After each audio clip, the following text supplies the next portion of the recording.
Hello again, Linda here with the Spirit of Watercolor, and we're going to go into our studies from the Color by Color book. I did a book review on that you might want to check out.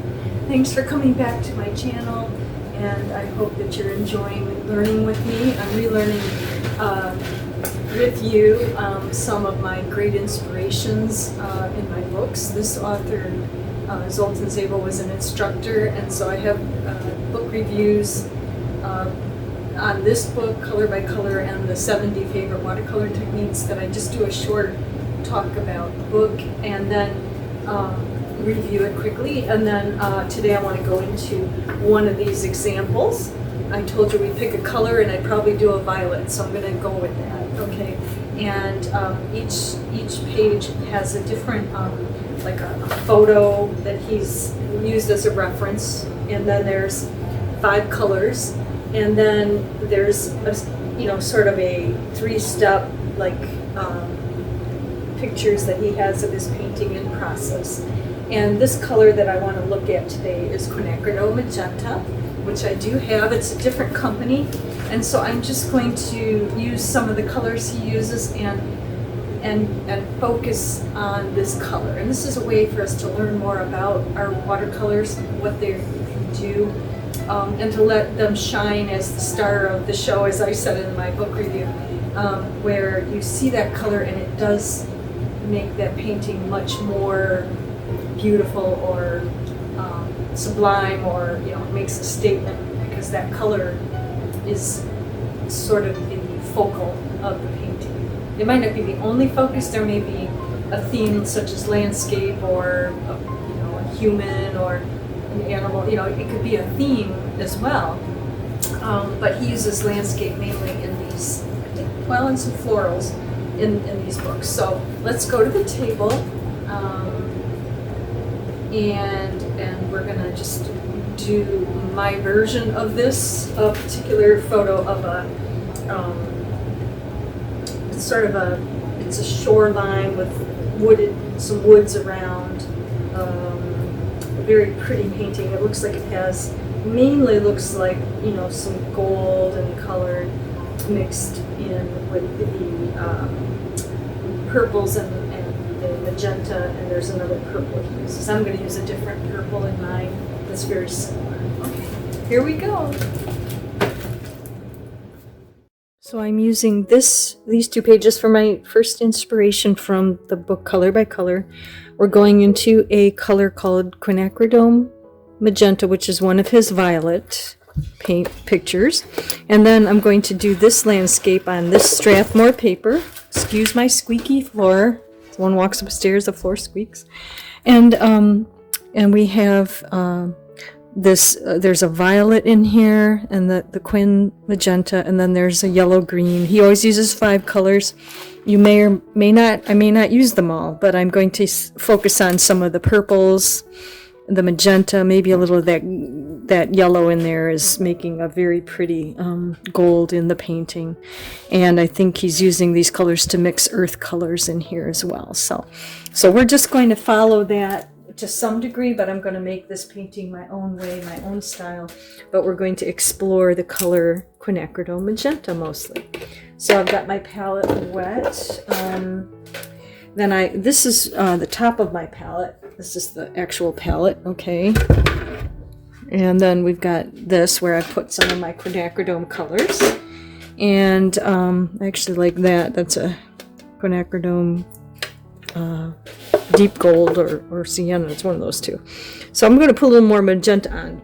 Probably mostly because I'm not really sure, but I think that might be the magenta there. Yes, it is. Okay, now, well, my husband's going to cook now, so we can't. I'm going to have to redo this. But we're going to give it a start anyway, and we're going to come in with some of the beautiful purples. And he has, and one thing I want to mention too is in his paintings, I've been looking through his books, and he leaves these very impressive white light areas, which really creates that contrast between these deep rich colors and the whites that sometimes are hard to remember to maintain, but they really do add to the painting. Sometimes you can just leave things white that you wouldn't think so, and it will just look like lightest, just bam, hitting the painting in the certain areas.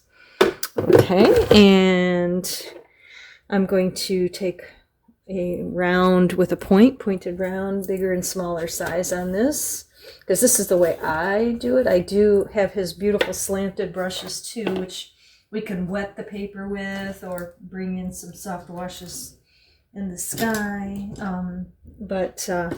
This is the smaller one, because this is a small painting, so I might actually try the smaller one. I could try the larger one too, but let's just go with this now, and we're going to start to come in with some of our colors here. I also, of course, always like my good old-fashioned flat brush, and being this is like a 5x8, or it's a small Strathmore pad here, so we're gonna set something on there too. I like to set something heavy on the top of the pad here just to hold it down. Maybe we'll just put our roll there because we're going to use that for blotting. Okay, then we're going to just kind of come in with some of these beautiful colors.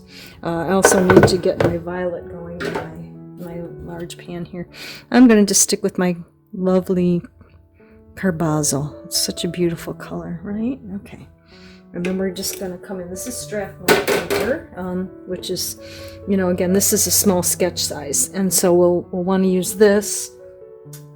Come in a little closer here now. Let's see here if I can bring this. Oh, yeah, we can bring that up like that. And bring it down a little. That way it'll be in the painting, and I hopefully will not be. Okay. And then we're just going to come in and start to wet our sky. I'm going to kind of, go around my trees and my rocks down there. And then we'll come in with a bit of this violet up in the sky. And then we'll kind of come in, we're going to have some beautiful magentas going on in here. I may actually follow his book, but also maybe change some things too. Okay, so yeah, it's a beautiful, and actually mixing the cobalt with the magenta is going to make some beautiful colors as well. So maybe I'll put a little of that on my palette here as well, so I can blend and create some beautiful colors here with the Quinacridone Magenta and some of the Carbozle violet, which is because I'm using Daniel Smith paints for mine. Okay, all right. We'll come in here and just lay that into our sky. There goes the floor again. I'm so sorry. I can't really control that.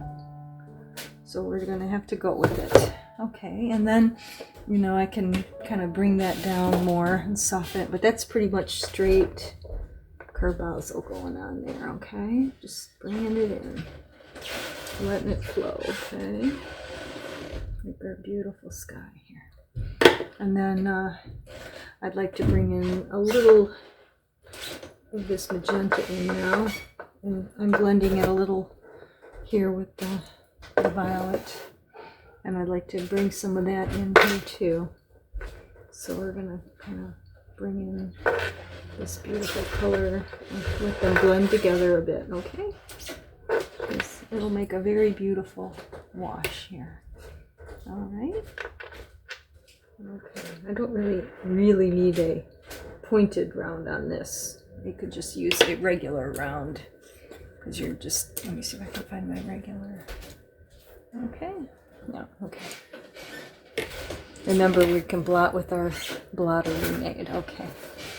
And then I'm just going to come around my graduated wash here to the rest of the painting. I'm going to come in with some magenta into the land here. And again, I'm just kind of thinking of what I saw here in the book.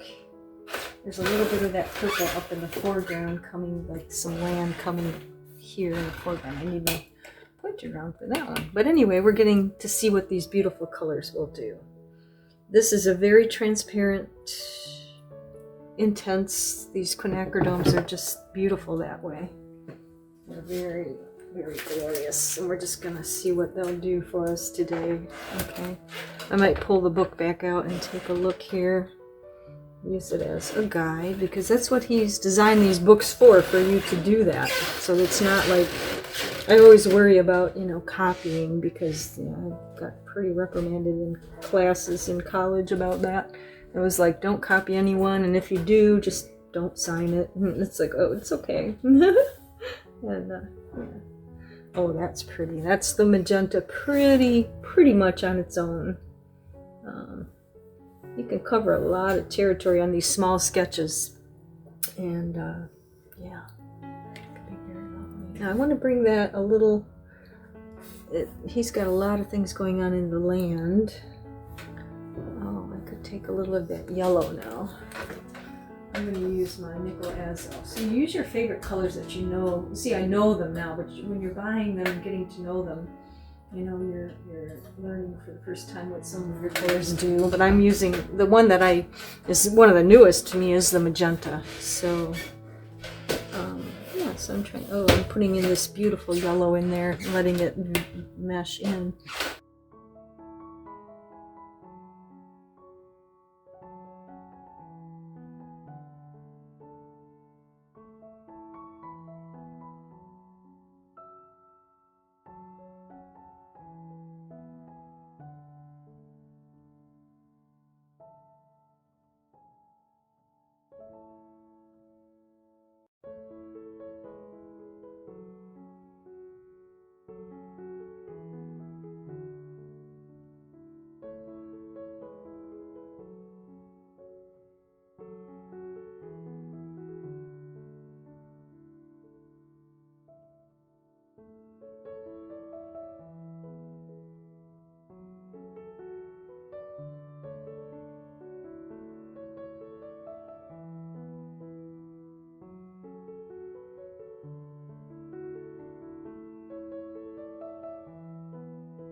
Okay, so to continue on for a minute, I'm just gonna, I really love how, and it's probably not wet anymore, but let me grab something to wet that area, because I know it dried up while we were talking about the color wheel. But in here, I'm just really damp, but using my flat sort of moppy brush that I love, and I'll bring in some wet there, and then we'll kind of come in here, and I kind of want to do the sort of variegated washes in my trees up here. I really think it's this paper. It's beautiful what's happening color-wise, but what I don't know if I like is how that's really neat though. So I'm kind of, these are becoming like trees and so forth here. And then I'm going to bleed in a little bit of color into these colors. I'm trying to get these little like tree-like things going on down there. Okay. So, and then Yeah, this is going to be an interesting piece. I'm trying to make sure this magenta is one of the stars of the show. It is right there. I'm going to pop some of it in here in my tree tops. And it's going to variegate, which is a wonderful technique that we use in one of my videos. It's a very popular video, that one. So you might want to check that out. So I'll apologize right now for the fact that my head has been in the video, and I'm going to try to keep that out. It's a little hard when the paper's this small, I guess, and I'm getting up there to paint it, but I will try to keep that from happening. And then we are going to take this painting and we're going to come in and finish with the magenta. I forgot to put my paintbrushes out here. Okay. I'm trying to get back to this. I had some real editing problems this week, so we're going to try to just do the foreground here, and you can already see that we have these beautiful magenta colors in the painting. Take some of the purple down in the land here and here in the corner, and take a peek here. And, you know, I'm just trying to, I want to say, get the gist of this with you all. Looks like I almost could take a blue, like an Indanthrone blue, and just kind of sponge it over to create a little tree areas here, which would be a nice quick method. Now that we're learning so many techniques together, you know, we have all these things that we can use, and why not use them, right? So yeah, we've got you know, new brushes we've tried, and sponges, and so many different things. I'm going to bring in some land in the foreground, like I said, and I'm going to use my beautiful colors here. I've got this lovely Carbozle violet, and just thinking about this painting here. And of course my air conditioner wants to go on right now. But I'm just going to bring in a little land over here. And you'll see that this will bring in the foreground close to us here. And, I always use two brushes so I can kind of soften that up. Remember, this Strathmore paper, it's kind of got a texture to the paper that sort of, just with the elevation of this, kind of just drops down, which I find kind of unusual. But it's good for holding color. And it's good for just our, you know, doing a sketch, and then we can take this to a larger piece of paper and create a nice large painting. Okay. And then up in there I'll go back in a little bit, but let's just get a little bit of this. He has this very interesting perspective happening with the land just kind of coming up in here, kind of like so. Just kind of into the, I may have my head in there, sorry if I do. Just kind of bring our land, just kind of come out like so. Okay, and then we'll maybe kind of bring that into perspective there.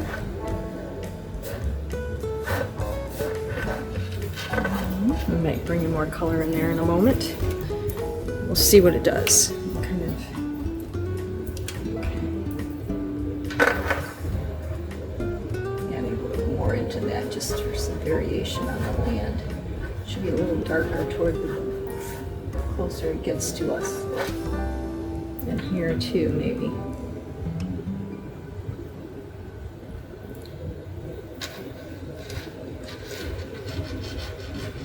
Adding a little touch of that Indanthrone in there. That blue, it's a deep, kind of Prussianish blue. It's very lovely as well. And then,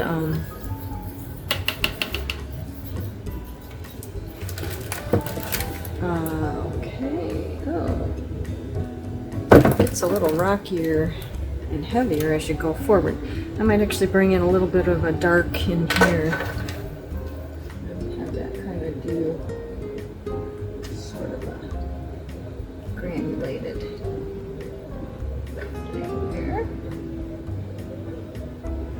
Heads out that way. Out this way. It's pretty wet. Okay. Oh, I like that granulation in there. Get some in here. I don't think my head's in there this time. Okay, let's hope. I kind of need this to angle more kind of this direction. So I'm just going to pull. May or may not get that the way we want it right now.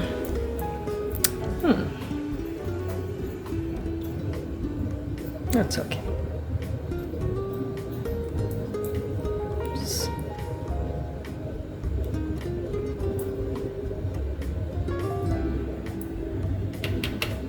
And then I want to take my sponge.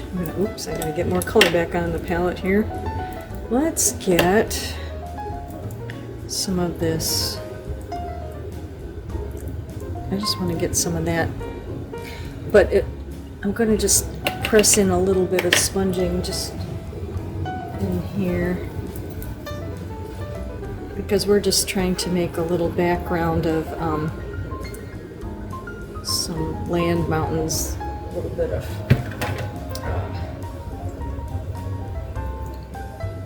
information in these trees, a little bit. Let's see here. Just trying to do this from a distance, so that's a little tricky, but it might work. Okay. And I'm doing this wet on dry, which I think is the best method for adding these little bits of texture in there. Okay. All right.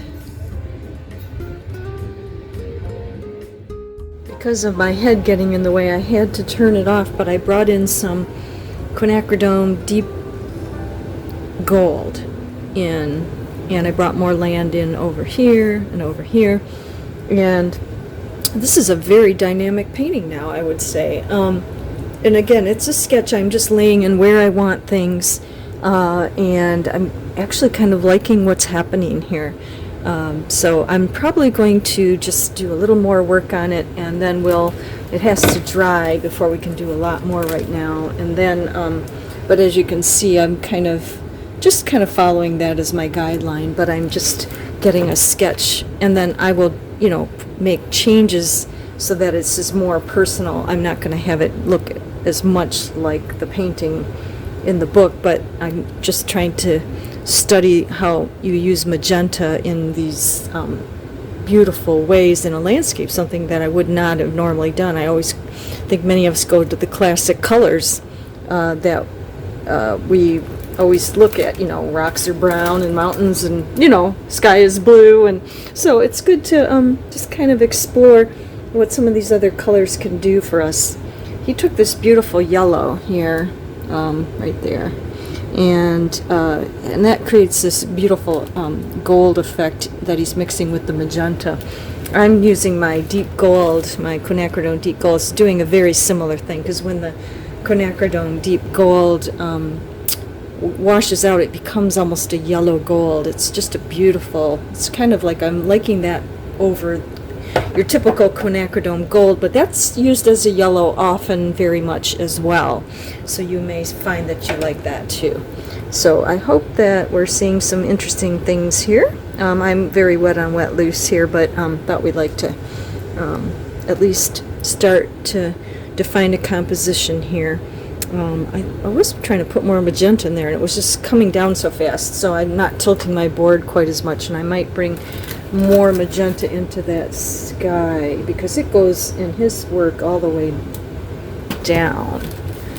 But it's going to have to dry, and then we'll just kind of come back in, and I'm just going to lay in a little more, and we'll stop there, and we'll have our kind of magenta themed painting, and I'll put in any more magenta in here that I can, trying to maintain those whites again here in the painting, to kind of create that light and dark contrast, the strong colors. Now when you work small like this, you can get a lot of paint.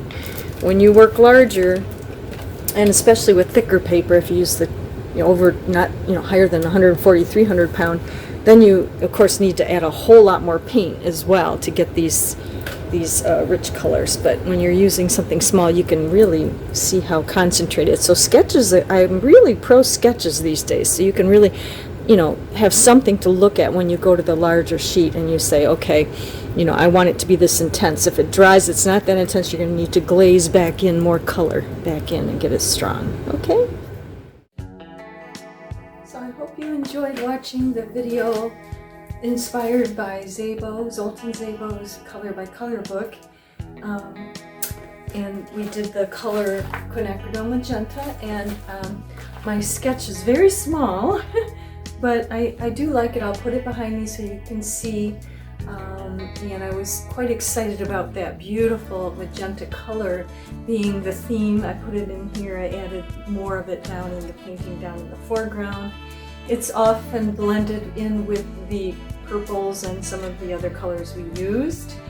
But, I may go simpler. I thought I'd start on another larger sheet, and I put the magenta sky in and some of the Carbozle violet. And I may kind of limit the palette on this one, but it's easier to get fresher and know what I want and what I don't want when you do the sketch like I've showed you in the past. A lot of people I see do paintings and demos, and they don't seem to show a sketch, but maybe they have one. I mean, I do think that, at least for myself, it's usually the best way to go. Hope you enjoyed this video. Let's move on. We can move into another color or another technique of Zoltan Szabo's.